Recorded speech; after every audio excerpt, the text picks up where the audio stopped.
It's Dave Joe once again for the Boxing Voice. Pleased to be joined by a friend of the show, Lauren the Lionheart Parker. How are you? I'm very well, thank you. Yourself? Really, really well. Just come back from Leeds as you did the trip yesterday. I'm doing a U today. We're both back we're both at the fight tomorrow. But first of all, before we talk about your stablemate fight, you've got some fight news as well. When are you out in action finally? I do, yeah, finally. So my last one was November, wasn't it?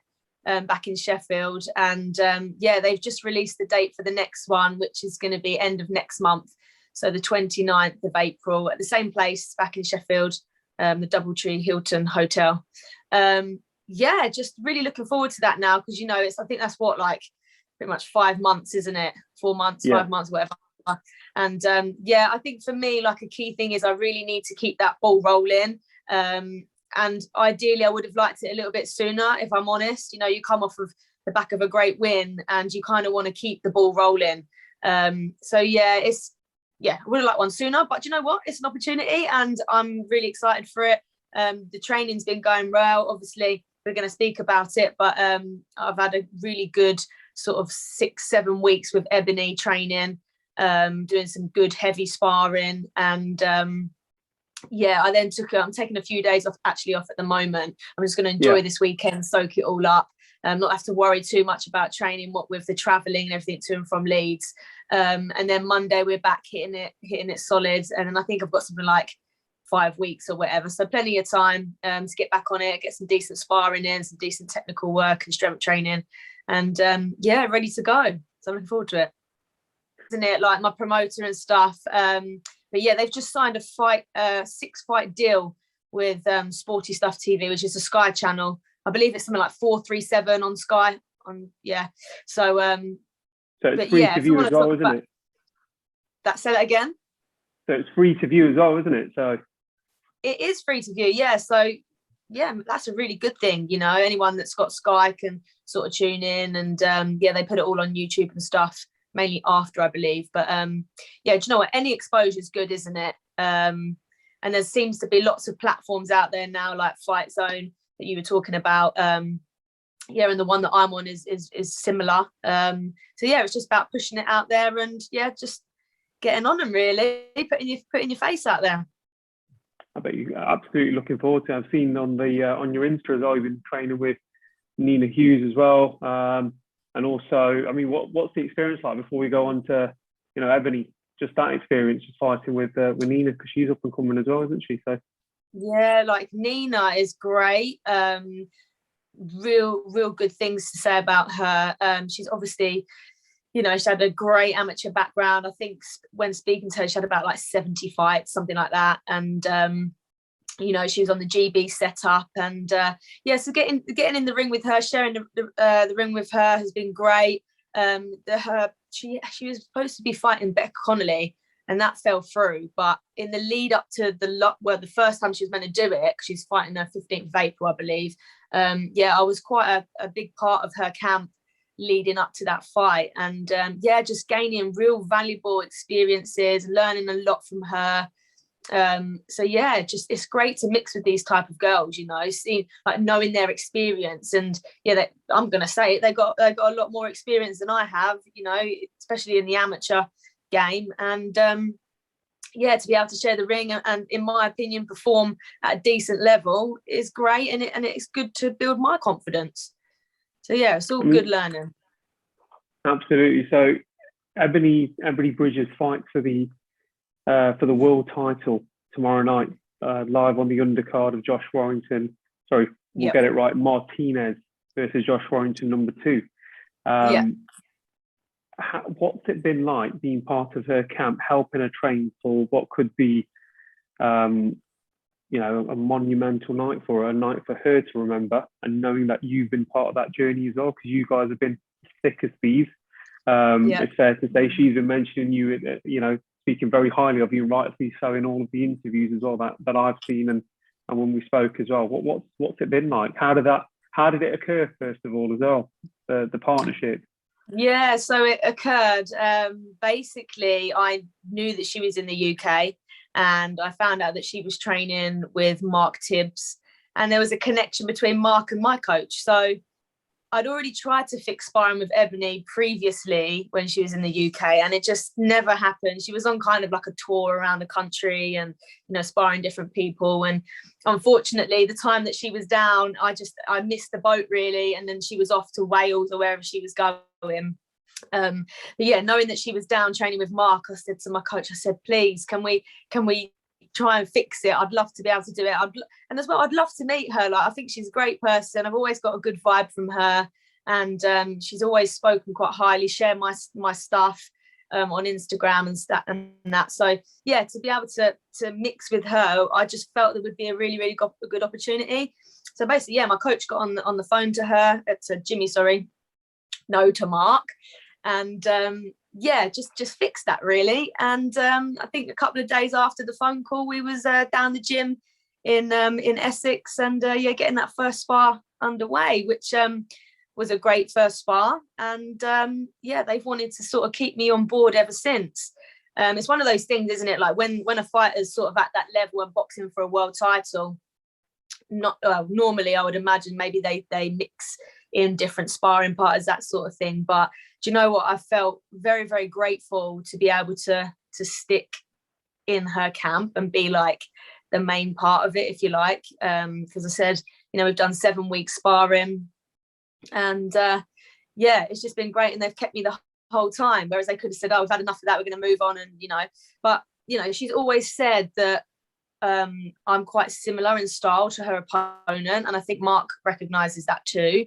You know, because sometimes, you know, I can box or we can sit and trade on the inside, and I think that's what Roman is well, she probably is going to be like that come Saturday night. So to be able to bring that style to the table, and for her to sort of learn off of me and work with me, and we gel in together, and you know, at the moment she's very successful, then I'm very successful. It just made for a really, really competitive, good spar.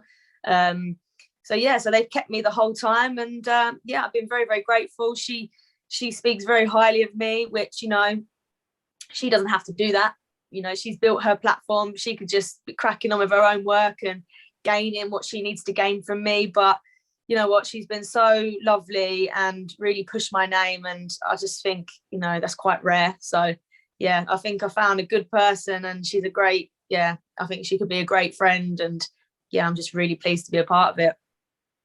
Do you think she stops Roman? I mean, how would you predict the fight going tomorrow night? It's going to be a tough fight, isn't it? Even though Roman is, she's quite experienced, isn't she herself? Even though, you know, Ebony's had 8 fights, it's going to be a tough night, isn't it? How would you see it going down?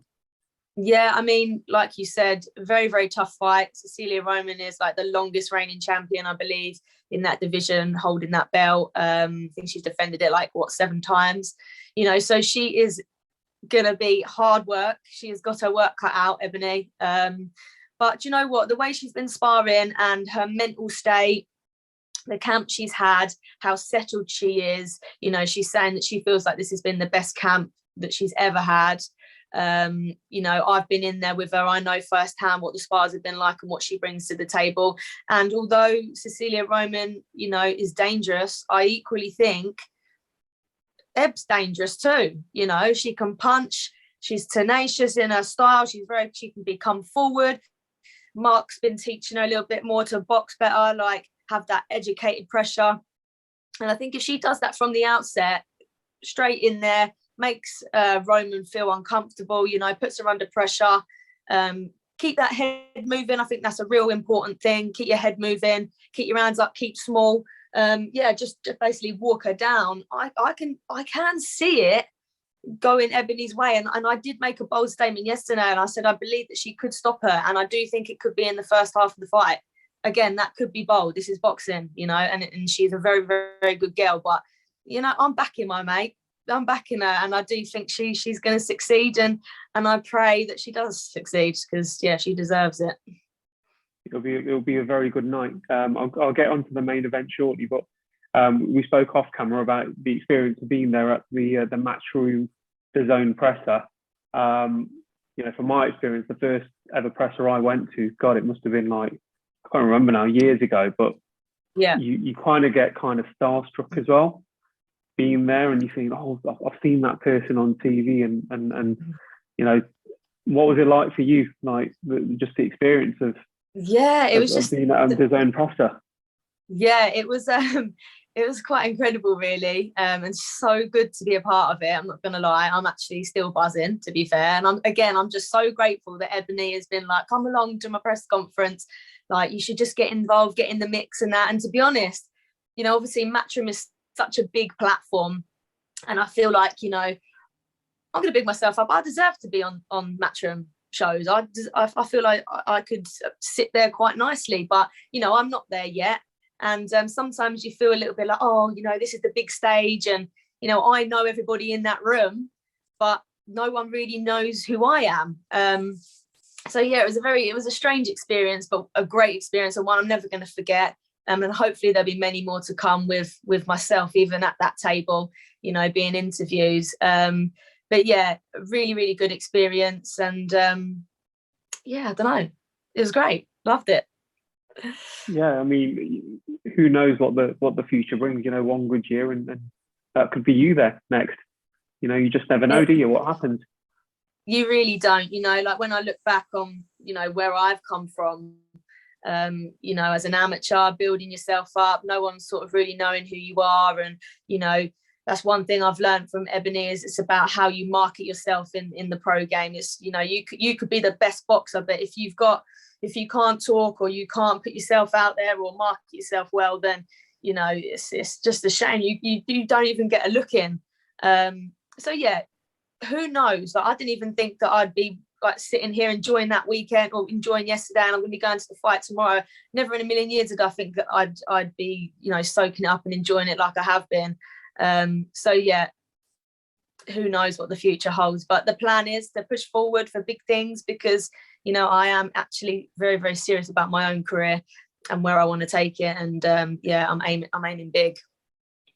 And after your next fight, how many more fights have you got planned in for this year? Is there anything else on the horizon, or are you just going to see where this takes you first, or what's the team got in store? So Unified Promotions, they have signed a 6-fight TV deal, and they've announced that as like a solid thing.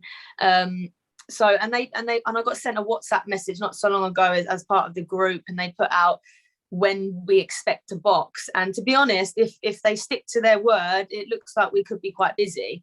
So yeah, I don't know how many exactly, but again, I'm going to take as many as I can. I'll focus on the one that's in front of me, which is the 29th of April. Get that one done, get the win, and then just focus on what's next, really.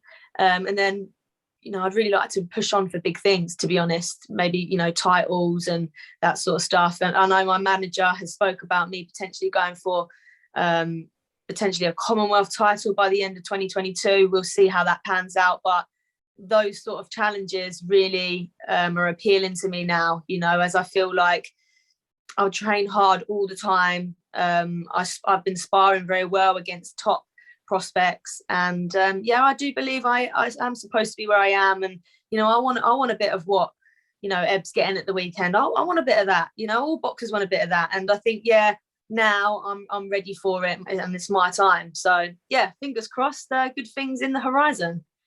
It could be your year. How do you see the main event going tomorrow? Do you think Josh Warrington becomes champion again? I mean, it's going to be would you say it's a difficult task with Martinez after how he disposed of Galahad, which was quite a shocking result, wasn't it?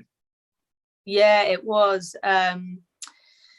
Yeah, I don't know. Like it all comes down, I think, to Josh's sort of mindset.